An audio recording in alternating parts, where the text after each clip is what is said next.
We respectfully invite you to attend this evening's conversation. Moderating this discussion is Ms. Yasmin Farouk, who serves as Gulf and Arabian Peninsula Project Director. At the Crisis Group, she is joined by Dr. Alex Waal and Dr. Comfort Iro. Together, they will explore Sudan, state collapse, and pathways to peace. Thank you. Thank you very much. Good evening, Masar Khair.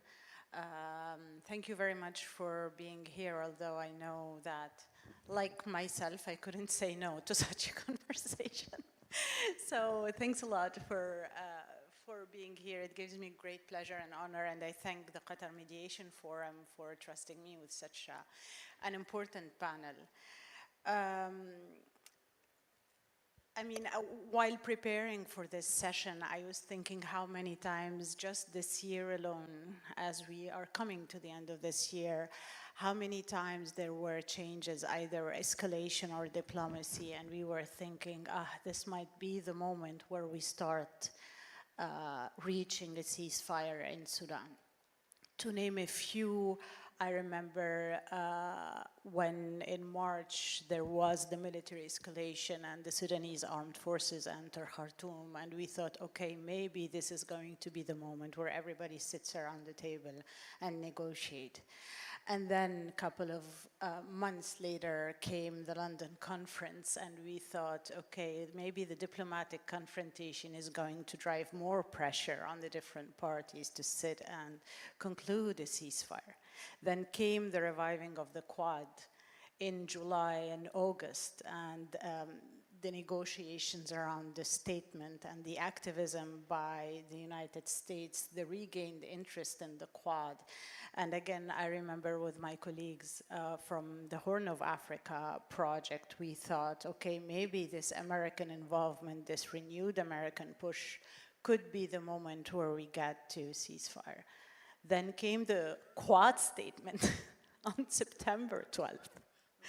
And the negotiations in between, and we thought, okay, we have a roadmap now that is sponsored by the United States, that is agreed upon by 3 Arab countries who are member of the Quad. And okay, this is the moment. Then came a meeting at Anga, and I can continue. And then came the very, very shocking Al-Fashir. And it came, the campaign on Al-Fashir came 2 days only after a meeting in Washington, D.C., where for the first time, I guess in a very long time, you had almost all the parties involved, potentially with the exception of the civil society and the civilians in Sudan. But you had everybody either funding this war, supporting this war, or being directly a party of this war. And the horrors have been unfolding ever since October 26th. And as I was thinking, why is it becoming so difficult? Why is this war is so difficult to get us to a point where we can reach a ceasefire? I am always reminded by colleagues that this has always been the case in Sudan, very difficult conflicts, very difficult wars to stop. And I thought I don't have anyone better than you, Alex, to address this question to. Why, first, is this war in Sudan, is this time different than the previous times? And if yes, if your answer is going to be yes, then the question is why?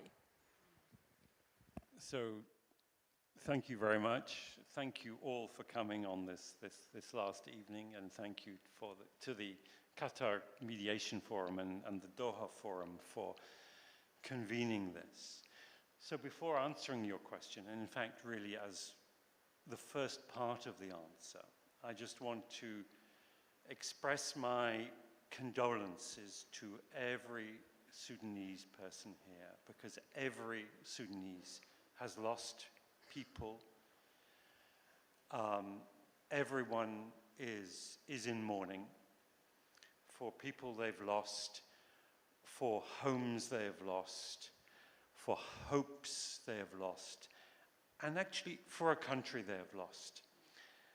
And just, you know, if I may, let's just have, I would like to start with just a moment of silence to in solidarity and compassion and commiseration with all those, with our Sudanese sisters and brothers here.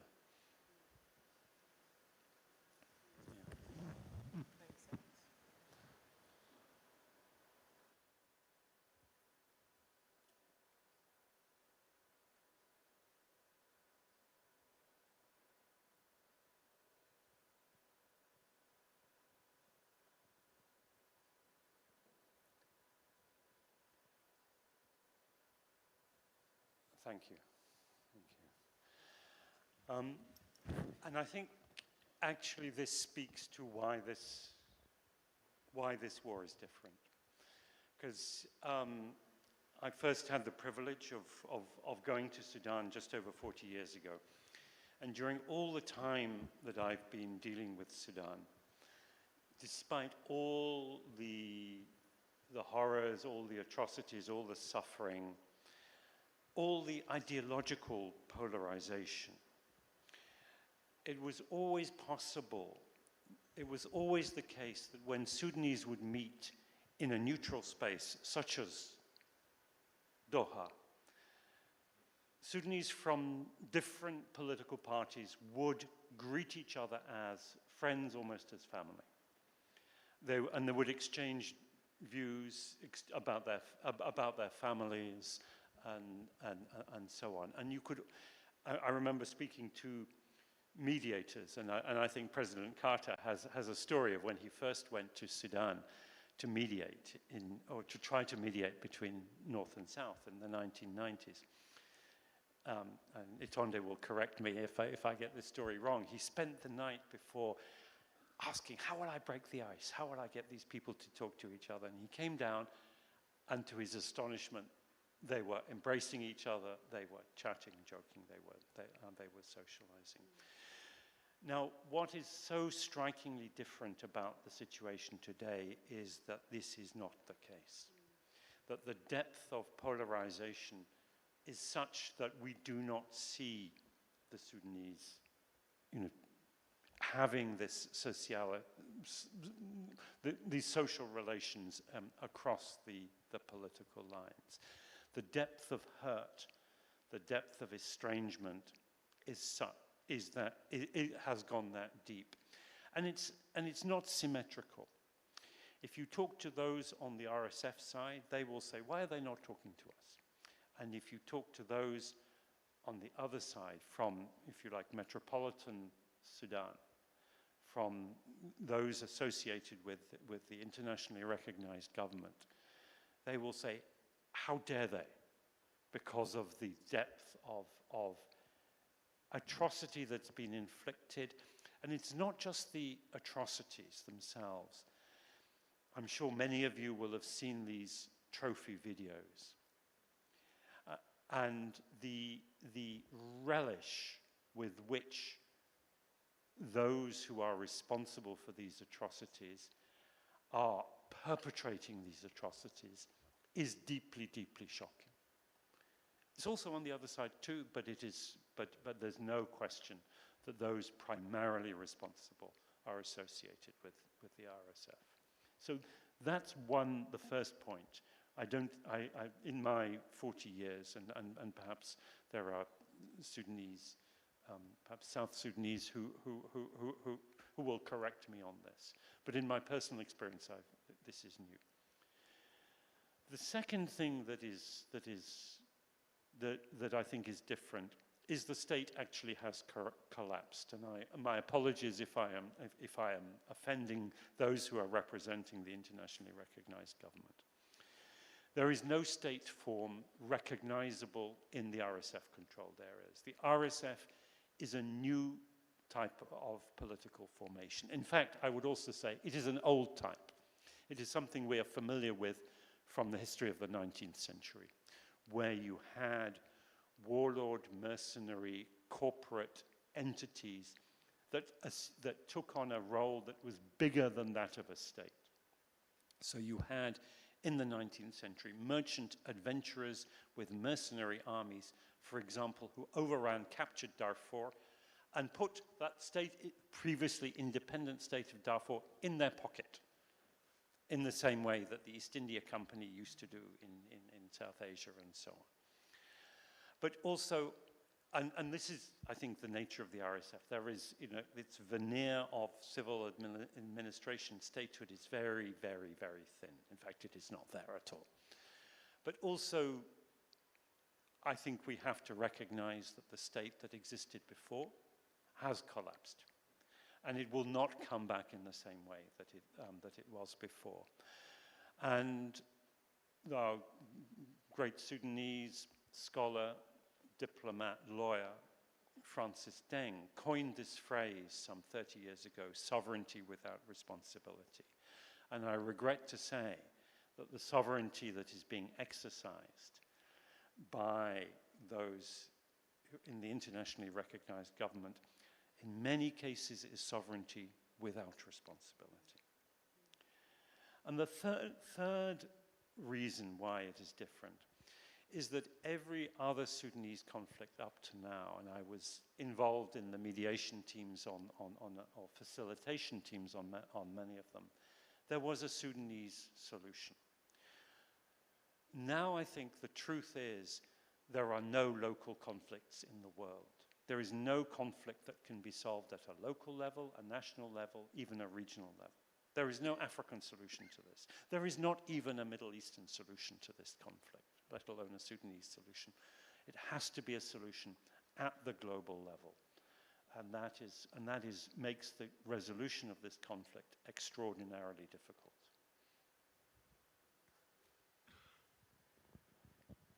First of all, thank you for continuing to teach us to be humane and empathetic. And by the same token, I would like to recognize all the Sudanese who are in the room, because I do realize that there are no Sudanese on this panel, but please consider that you'll be the first to speak afterwards, because after all, it is, or actually before all, it is your country and it is the conflicts that your brothers and sisters are suffering from. But to go to you now, Comfort, there is something very contradictory about this conflict, that sometimes the reference to Sudan is that it is a forgotten conflict. In the discussions we had here, it was mentioned, but you and I were in a meeting where it was said that, we had a closed door meeting with many officials, and Sudan didn't come up once while talking about mediation and conflict resolution. And yet, this is a conflict where you have so many external parties. Some of them are direct supporters, some of them are part of the supply chain, others are mediators. Why has this conflict attracted so many external parties? Thank you, Yasmin. I also want to recognize the ambassador to Sudan in the room, and for your empathy, because we were talking earlier on about the lack of solidarity and empathy as well. In many ways, Sudan represents both the old and new conflict. In the way you were talking about, your geography matters. And Sudan is in a pretty strategic location. It is in the Horn of Africa, but in a sense it belongs to the Red Sea, and you can see that it's increasingly become the backyard of the Gulf region as well.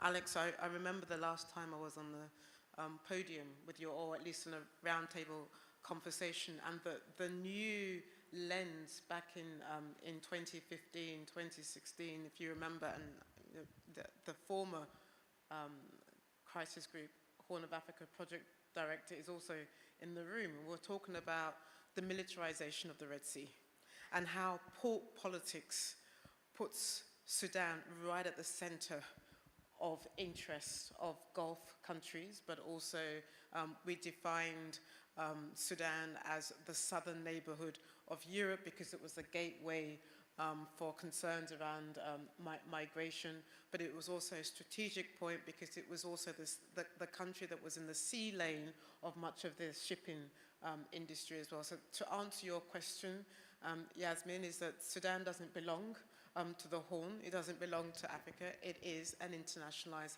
civil war.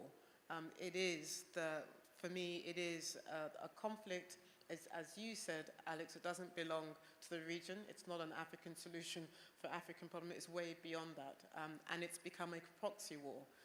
We can point to different times in the country's history where it has been a vital stomping ground for various competing interests.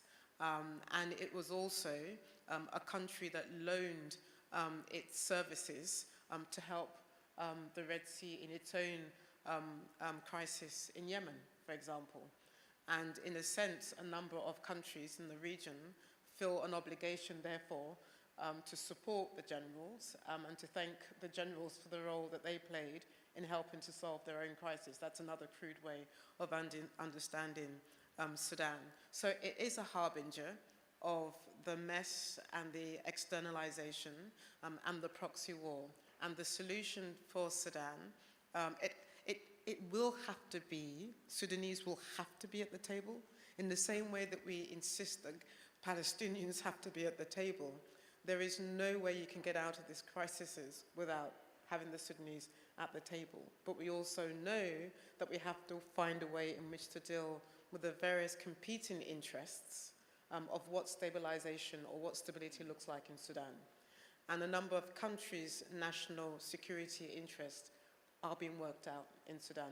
And we've always known this, whether it was in the context of the Arab Spring, whether it's in the context of the tussle that took place here among Gulf countries, and whether it's now today. So I'll stop there because I'm in a room where everybody understands that Sudan is part of a larger entanglement, and probably the very first thing that we need to figure out, which is partly what the Quad statement was trying to deal with, was to deal with those various national security interests. I will make it clear, however, and Alex, would be interested to get your own perspective on this. We said at Crisis Group that the first layer is probably to tackle the various competing external interests, and that it would make it easier to get to the task of how you create a roadmap to solve the crisis in Sudan. But I am also beginning to wonder about that because of the various competing political arrangements in the country, both old and new. And then the other thing that I would like us to register, because of what you said at the beginning, Alex, is that it's true that Sudanese may appear not to be the ones who are able to solve the solution of Sudan, but the humanitarian lifting of Sudan, the people who are at the center of helping to get the basic services back into Sudan are actually Sudanese. So that when you think about the Sudanese emergency room, for example, and that is a story that needs to be told, because that is quite a remarkable story about the people's own resilience and their own ability to address the humanitarian crisis despite the wider geopolitical tussle that is going. But I do wonder that once you take the external out, whether we can actually begin to get to a road to dealing with the Sudanese conundrum itself, which is part of the external story. I mean, I would love to hear your answer to Comfort's question, but I would also like to add to it so we could hear you. As Comfort said, part of our recommendations, and I don't know if you're happy or not happy to be on a crisis group panel, and I'm sad that we have a panel on Sudan like you. I mean, but the question is, we also thought that the Quad is the best format to go. because of those external actors that are powerful, that have interests, and that are actually looking more for an arbiter rather than a mediator, right? How do you go about mediating such a multi-layered conflict? It's not the first, it will not be the last, because again, we expect that this is the shape of conflicts to come. But how do you go about it? So first of all, yes, I want to, commend Crisis Group. I think your analysis has been excellent throughout and spot on. I think one of the tragedies is that from very early on in the war, literally from the first few weeks, it was evident that the first step to peace was to get the key external backers to either come to an agreement among themselves or to stand back. And I think you articulated this very well. And the argument would be, yes, you, Egypt, Saudi Arabia, United Arab Emirates, you have interests in Sudan, but you do not have interests in Sudan being destroyed. And if you can either find a formula amongst yourselves, or you can say, let us convene a more inclusive process in which our interests will be represented, and then get to the really hard task of resolving the Sudanese problem among the Sudanese, because resolving the external problem is only the first step. That could have been done, and I think and I think we have to point to the Biden administration's abject failure to act on this. The analysis was there, the knowledge was there. They did not act, and it would never have been easy, but it would have been so much easier to have done this in the first few months of the conflict than waiting for now. And then one could have also had other external actors, including the state of Qatar, that have, and Turkey and others that have, and the African neighbors, Ethiopia and Chad and so on, could have brought them into some consultative process. The United Nations could have moved on this too, and sadly, it did not. So we are where we are. The Quad formulation, was put together, was always on the table, and was activated, under the Trump administration with Secretary Marco Rubio, and credit to him for having moved on something that his predecessor did not move on. We're now in a situation where it's not clear whether raising the issue as it has been done to the level of President Trump himself is helpful or not. And I fear that it's not helpful.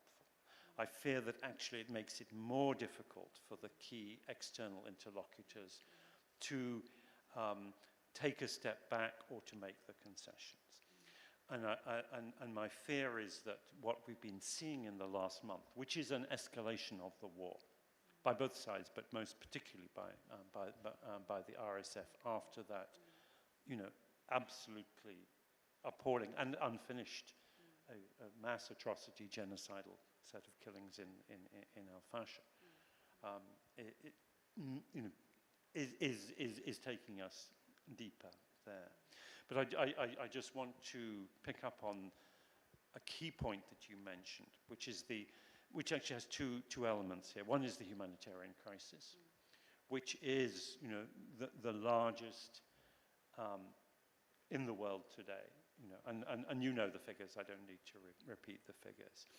And it was striking that in the week after the fall of Al-Fasher, when the Famine Review Committee of the UN's IPC met and said, yes, there is still famine in pockets in Sudan. That was not news. Yeah. And it's shocking that a report that there is still famine in Sudan is not news, that it goes unremarked. And the consolidated appeal from the UN is, I didn't look at the figures, but it was something like 35% funded as of last year. And that was already a bare bones appeal.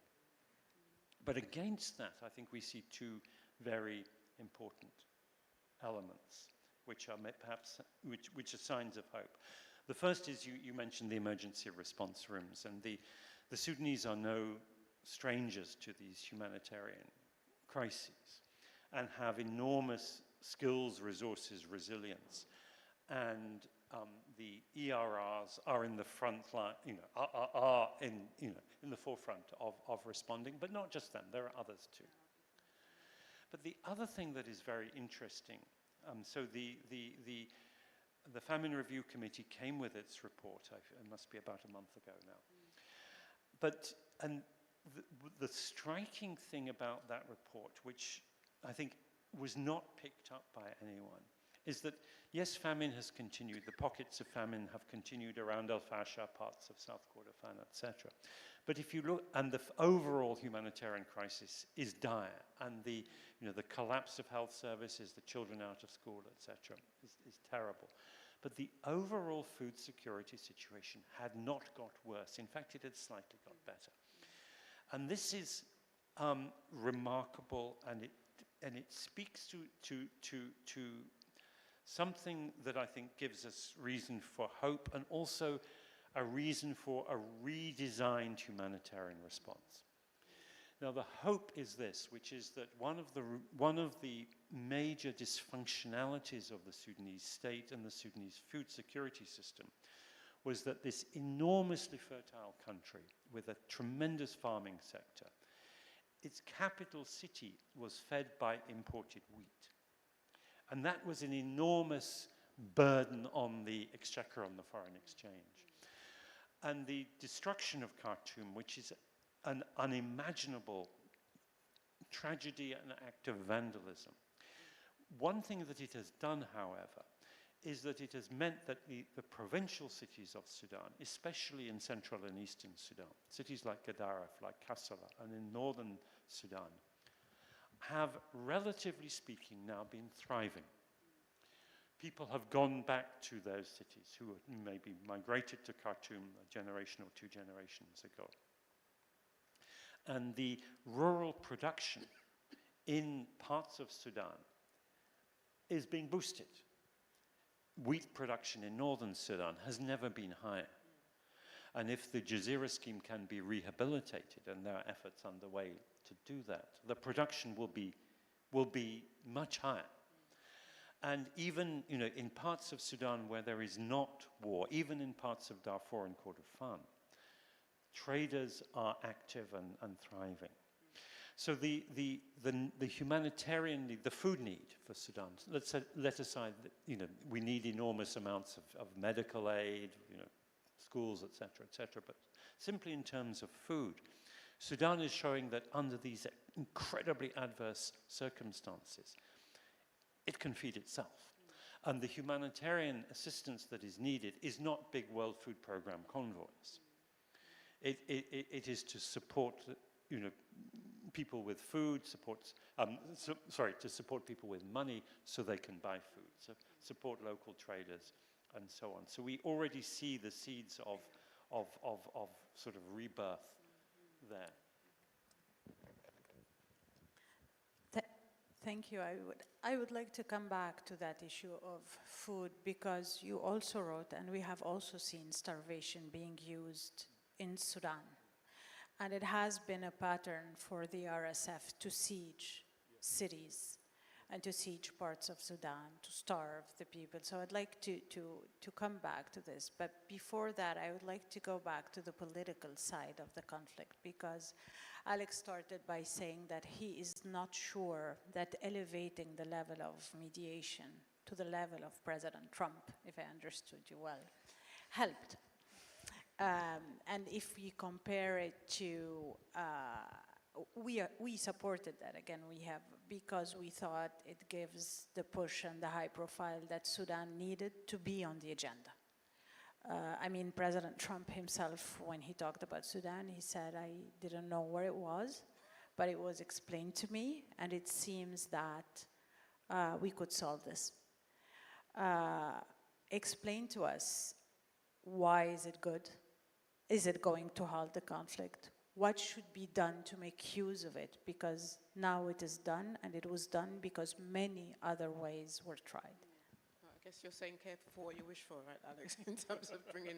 I mean, look, who knows? I mean, just to step back a bit, to go back to what you were saying about Biden, and I agree with your assessment, the argument that we made back then was that, 20 years ago, 30 years ago, when you were really at the heart of things in Sudan, the big sort of juggernaut of international sort of relations in Sudan was the US. You had various top-level envoys who had magnitude of staff around them, and you had a lot of effort and force coming from Washington to sort of address Sudan. I remember that the bevy of actors from Washington, whether it was about Save Darfur, about the independence of South Sudan, trying to midwife a new country. There's a lot of energy from Western capitals and et cetera, et cetera. What a completely different picture, and the absence of key actors in helping to drive through a consensus and a unified approach on Sudan is partly the story, but also it's a competing sort of interest that partly explains that. Now, the advocating for Trump was also because of his relationships with the Gulf countries. So I think let's be clear about that. It wasn't done for some altruistic motive. It was, and also Trump's response was telling.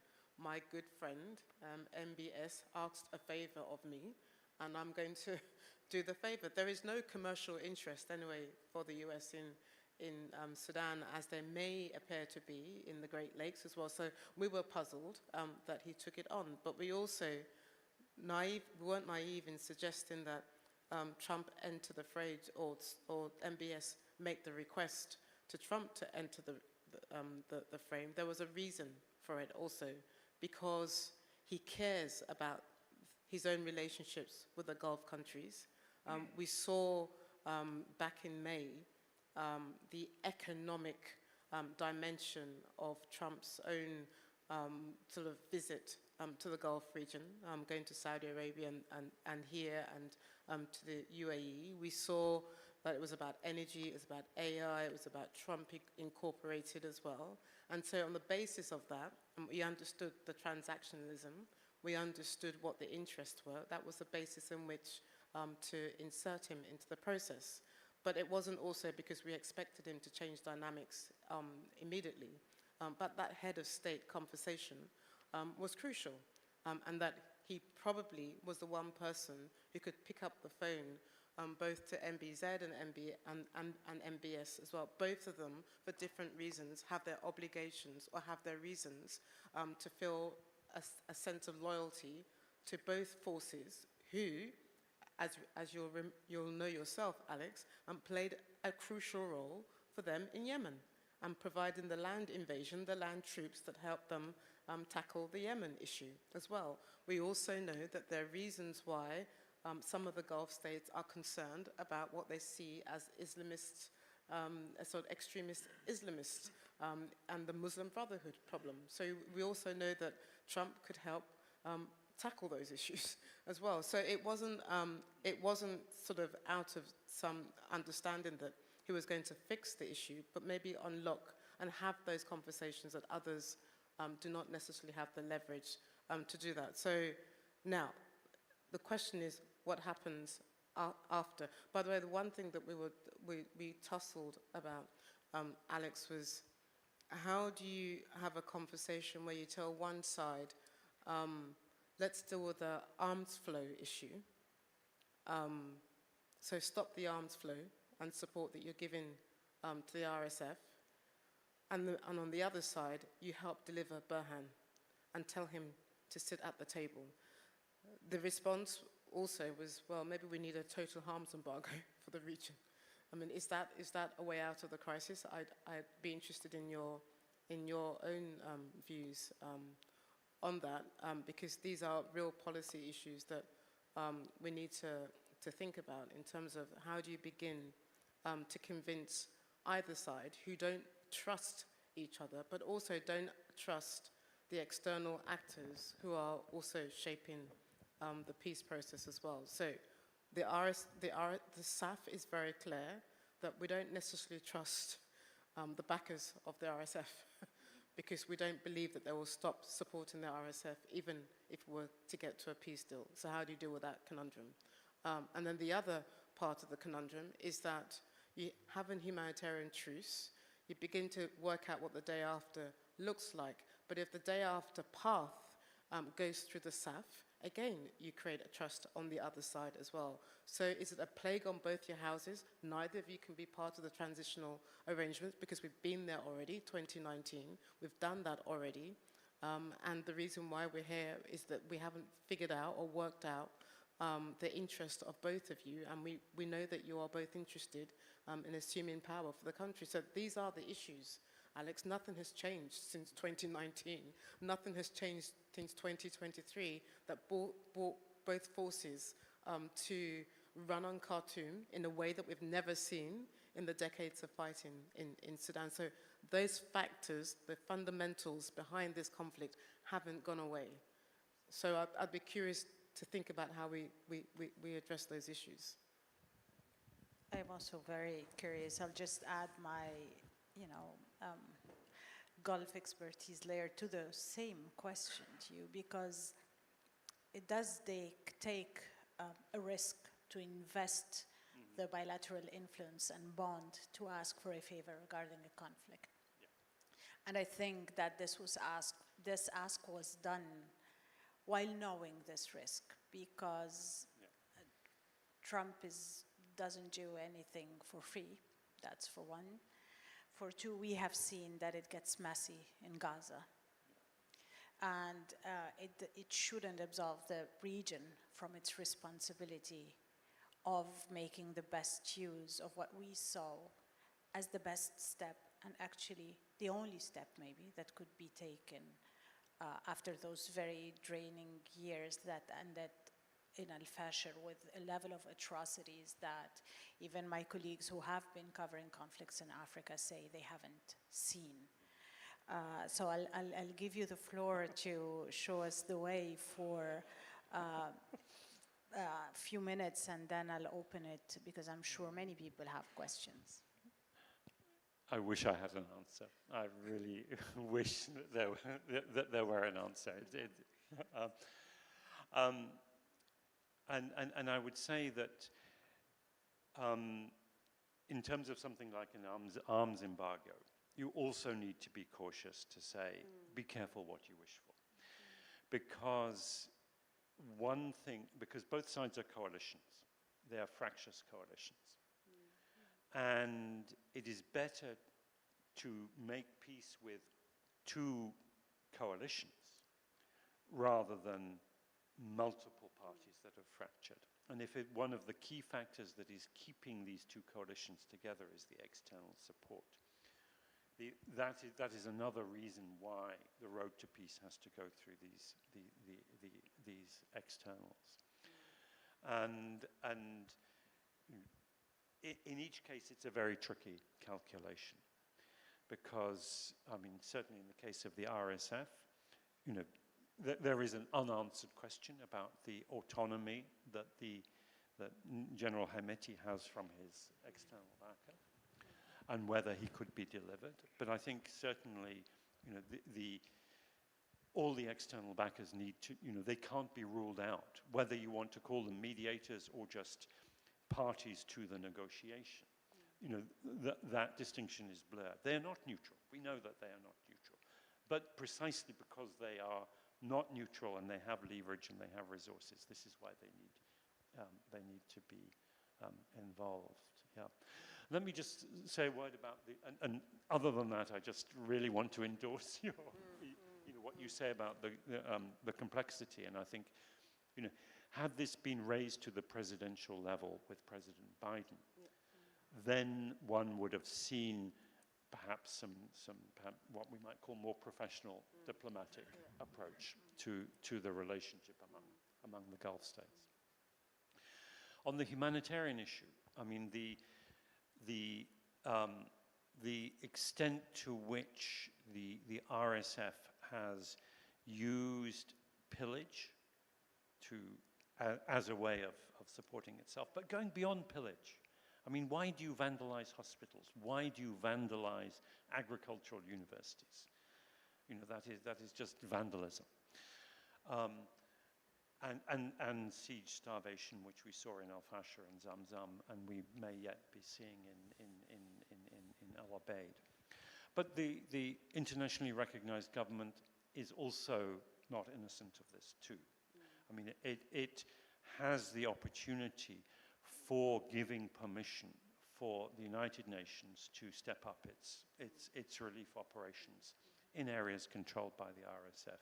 And it has been not doing all that it can on that. It's been very reluctant to do that.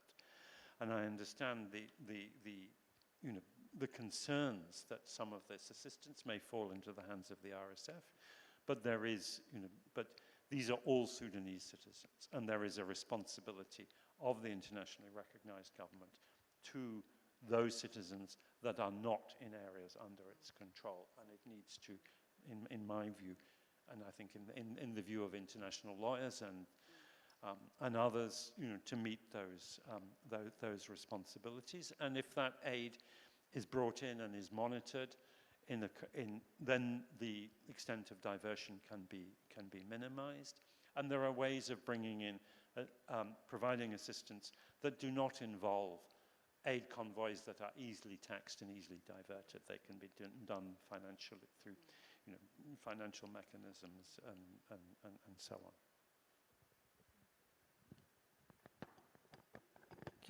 Thank you very much. I'll now open the floor to questions. I'll take several at a time and give you a chance, please. Can we bring a microphone? Thanks. Thank you very much, Comfort and Alex, for the interesting discussion. I know that all of us, most of us in this room have been having similar discussion for a very long time. But I want to comment over 2 points, maybe very much connected, that came across both of your speeches. The first is that, is Quad the correct structure? Is it, as Alex describes it, composed of members who all have interest in Sudan but do not have interest in Sudan being destroyed? I beg to differ. And I think UAE does have an interest on Sudan being destroyed and disintegrated. And this is just not an accusation. This is looking at the historical model, or actually the current model of its politics in Libya and in Aden as well, where disintegrated Libya and Yemen served the strategic interest of the port strategy of the UAE, if it's a strategy, or if it's UAE in the first place. But anyhow, disintegrated Sudan, which yield a weak two countries in the east and in the west, does serve the interest of UAE better. And this is the basic flaw on the structure of the UAE. And this flaw, UAE have been using its interest actually to extend this flaw to create the extent of the equation between what Alex described as the internationally recognized government and the RSF, which is fascist, an Afrocentric fascist militia, let's put it that way, to the extent that Comfort had the intellectual capacity to suggest a total arm embargo. The problem of the total arm embargo, while it looks very nice in paper, that the government had arms and the RSF had arms. The government arms protected 460 patients in the Saudi hospital in Al-Fashir for 18 months. For 18 months, they were receiving treatment, they were going to the hospital, coming back to the hospital, suffering from drones being coming to them, but at least they were receiving medication and they were alive. When the RSF came with the arms that, that the UAE sent them, those 460 patients, along with another 300,000 Sudanese, vanished, died, killed. So basically, we need to remember the Westphalian modern state structure in the way that we are living in. That Sudan, the current government in Sudan is not the best government. It's not democratically elected. It had a lot of control of the army, but it is still strive to present some sort of law and order. The Kadamor Republic, on the other side of the RSF, which is a phrase coined by Alex himself, lacks this completely.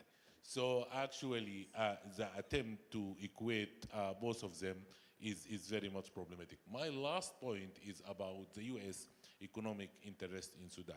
And on this, because the sensitivity of a lot of things is preventing us of calling the spade a spade. I'm black, so I can use this proverb. So it's calling a spade a spade.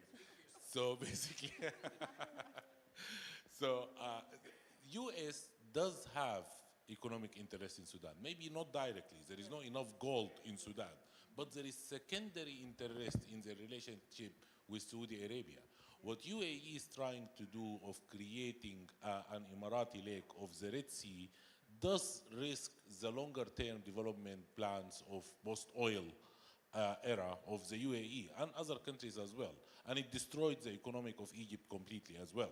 So basically, these are strong allies of the US. Maintaining stability in Sudan, maintaining the sovereignty and integrity of Sudan is not just words that we see. For us Sudanese, it's our lifeline, but I think for the world, it also means a lot. Thank you. Thank you very much.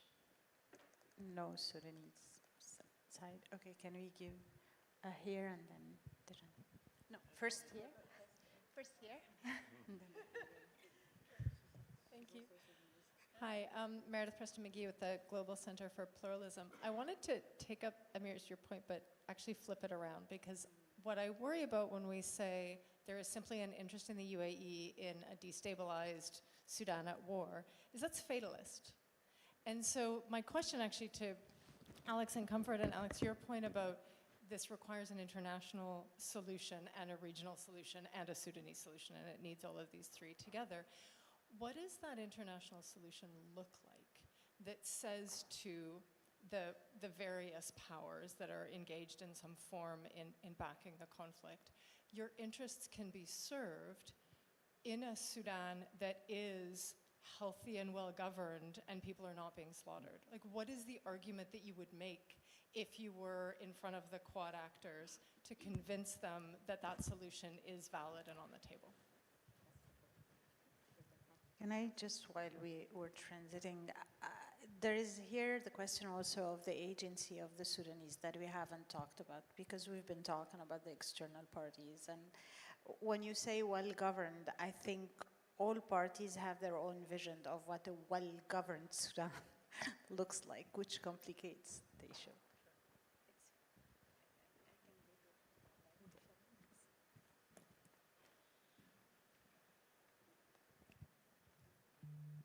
Thank you very much. Thank you very much for your contribution to talks. Let me see, there's a pattern of this conflict that's happening all over the region. UAE interest is not in Sudan alone. What's happening in Yemen, what is happening in Libya, what is happening in all of the Sahel, and is coming to Africa. UAE now is investing more than 92 billion in Africa, and it's coming in full force to protect its investment and go forward. My concern is that when we are talking about a lasting peace in Sudan, ending the war in Sudan, that means any interim solutions that is suggested today will not solve the conflict, but give RSF a chance to just take a rest, prepare more, and move and advance into other areas in Sudan. People are in deep fear that if there is not a drastic measures to stop RSF totally from its military maneuver, that it will come back more stronger and commit more crimes. It reached in one point east of the river Nile, and it was moving towards Port Sudan. Then it goes backwards and concentrate on Al-Fashir and in Darfur and Kordofan. Now, any solutions that is not final will give them a way to regroup, rearm, and start another maneuver that instill more fear in Sudanese people. Thank you. Shall we take one last question and then I'll give you the floor, Comfort, to start, kick us off. Here, please. بسم الله الرحمن الرحيم السلام عليكم أنا أتحدث باللغة In the name of Allah, peace and blessing be upon you. I will be speaking in Arabic language. Hopefully there is interpretation. My name is Dr. Muhammad. I'm from Chad.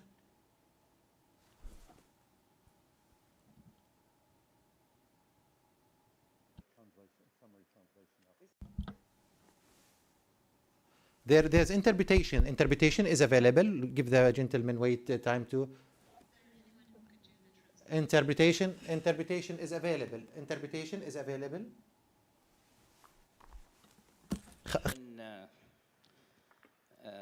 أود أن أتحدث I would like to speak as Chadian. I'm from Chad.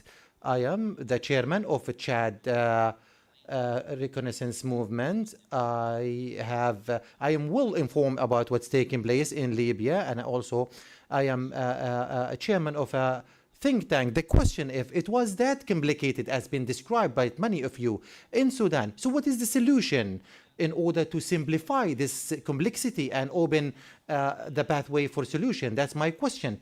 The other one I would like to comment on and say that the problem of Sudan was complicated by the international community. Sudan problem, when it started small, and then it becomes more complicated to a level that we reach a situation there is no solution. So what the international community is waiting for in Sudan? Are they waiting for the whole Sudanese people to die all together? Now the Sudanese have been fighting for more than 1 year, and they have not received any humanitarian aid or medicine. So there are elements. And for the traditional mediation, the modern mediation did not deliver anything. As you know, also there's a tribal system and between Chad and Sudan, there's a huge intertwined tribal system. It's very complicated. We need also to use this as a lever. We need also to exploit or use the heads of a tribe so that we can stop this bloodshed that we can see in Sudan. Thank you very much. Make a summary translation. Okay, that was good because Daidanat al-Qaba'il was going to be very difficult for me. Comfort, let's start with you.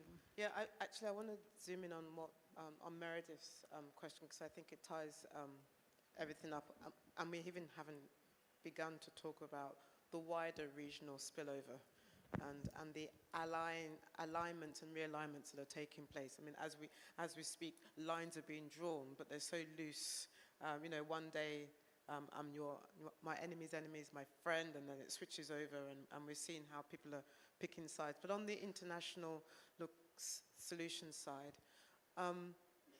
partly why we called Trump in was because of the commercial, transactional interests. So let's be explicit about that as well. It's a tragedy that it's not the humanitarian lens, you know, that led, you know. And look, in the end, I hate to say it, but Sudan, I don't know how to say it. It doesn't have the same cachet.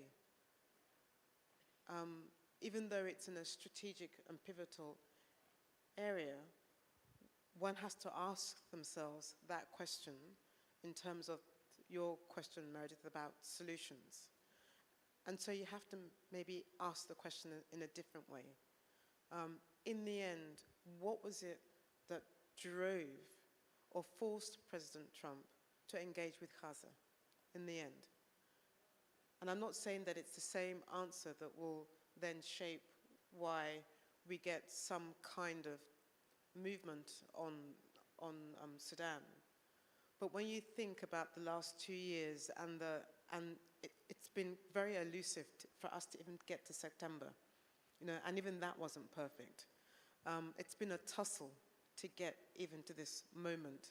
And even as we're barely has the ink dried, that they were tearing it apart. You know, that the fighting was going on. You know, that you had al-Fasher and, you know, more and more atrocities. You talked to the pillages on one side. So the question that we've consistently asked ourselves is, what is it that will get you all on the same page to decide that this is the time to at least agree among yourselves that you will, one, stop arming one side, but two, that you'll deliver the other side to the other. But we also know that there's a bigger play at stake here. This is not about Sudan. This is also about unfinished business. This is also about geopolitical balance of power. This is also about the various political and economic realignments that are taking place in the Red Sea and the wider international community, and that Sudan is caught in that crossfire. I mean, it's not a new story.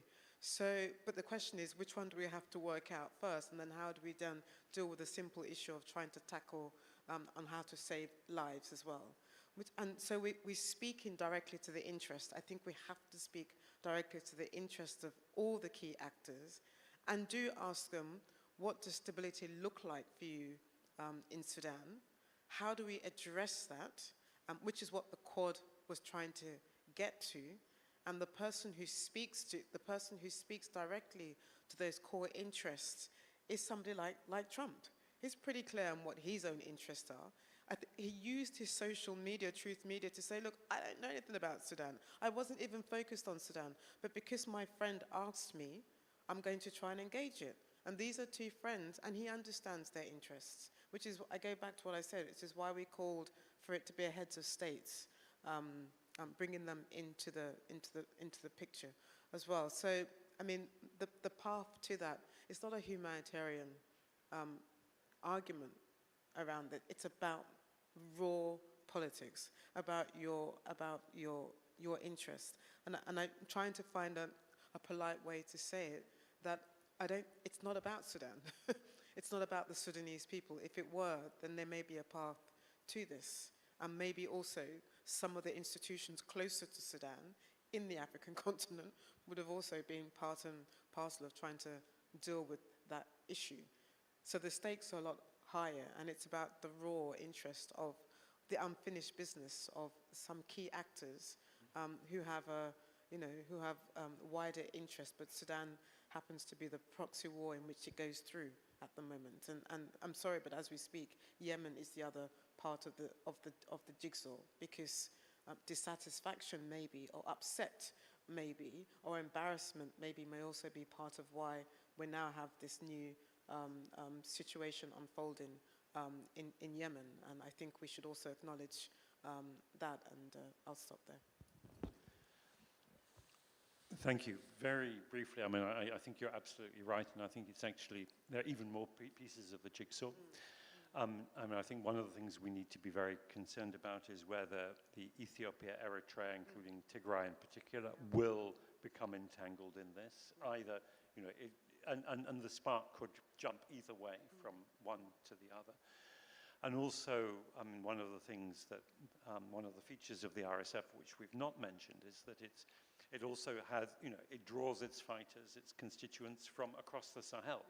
So this is also a Sahelian phenomenon of communities, including sort of these young lumpen militariat, who don't recognize borders, you know, who will come and fight with the RSF. And then, who knows, the RSF may be active in some of these other states in Chad, Libya, even as far as Niger, Mali, who knows? So we're looking at a reconfiguration that in some ways resembles some of the sort of the imperialism of the 18th and early 19th century, not the consolidated imperialism of late imperialism that we tend to think about, but the more adventurist, you know, slicing and dicing sovereignty, transcending borders, etc., of the era of creating empires. And I think with the way the global politics are being reconfigured at the moment, we have to see some of the strategies of Middle Eastern actors, you know, the most powerful ones, as positioning themselves in that way in the current order. Two very, you know, final linked points, which is that you make peace with your enemy. And it is, you know, and the difficulty of Sudan is precisely that people hate each other with good reason. There is every reason to fear and hate the others, and that is, you know, peacemaking is about bridging that difference, and that makes it extraordinarily difficult. And the generals, you know, on both sides, also, then my final point, have this tendency, when they are winning, to say, we will go and finish the job, and they never do. And when they are losing, or they've had a setback, saying, we must avenge that setback, we must assert our pride and dignity before we talk. So there's never that moment at which both sides are, or very rarely that moment at which both sides are ready to talk. So I hate to end on a gloomy note, but I just want to say that, you know, even if the war cannot be resolved in a way that restores, you know, a sovereign, territorially, you know, integral Sudan, you know, on the path to civilian or democratic government, we can still have local amelioration, humanitarian, but also local peace, local livelihoods, local dignity. So we need to also to work at that level, because that is, I think, where we see the greatest resilience, the greatest hope, the greatest energy at the moment. We are supposed to end now, but I see that there are a couple of questions, notably by His Excellency the Ambassador. So if you don't mind, we'll just have a very quick second round, and I hope both of you don't mind.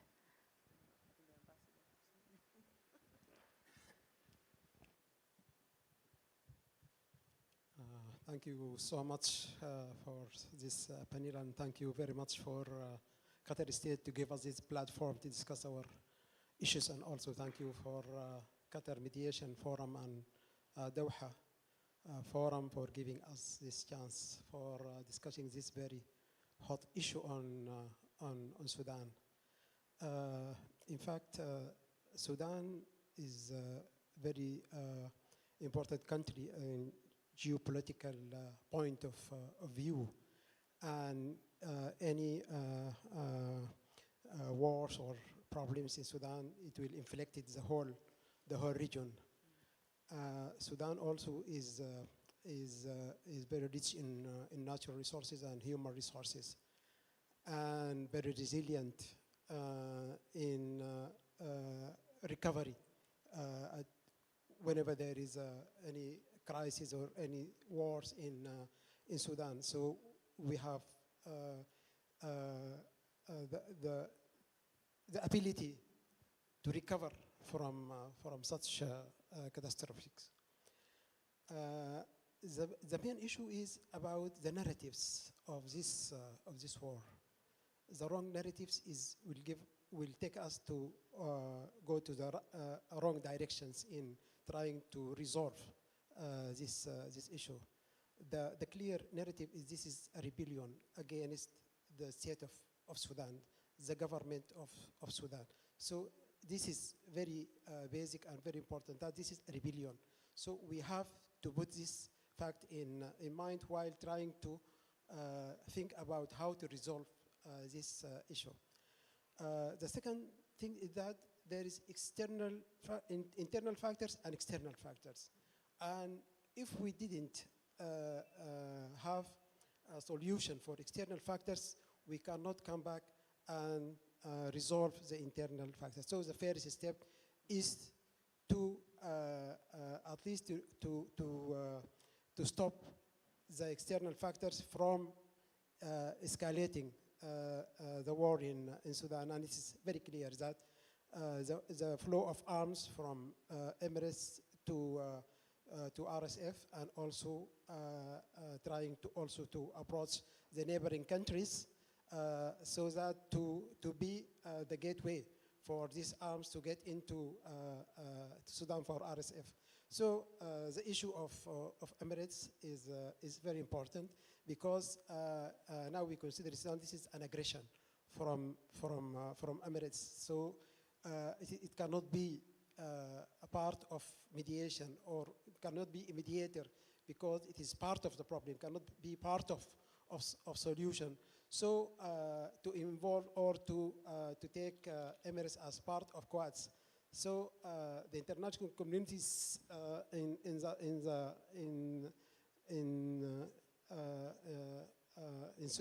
Sudan government and Sudan people think that the international community is not serious if you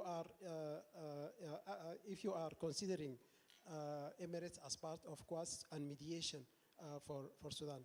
So this is very important, that this mediation has to be fair, and usually the mediation has to be fair and neutral, but in this case, very clear that Emirates is not neutral in this, and it is part of the problem, and it is directly has an aggression against Sudan.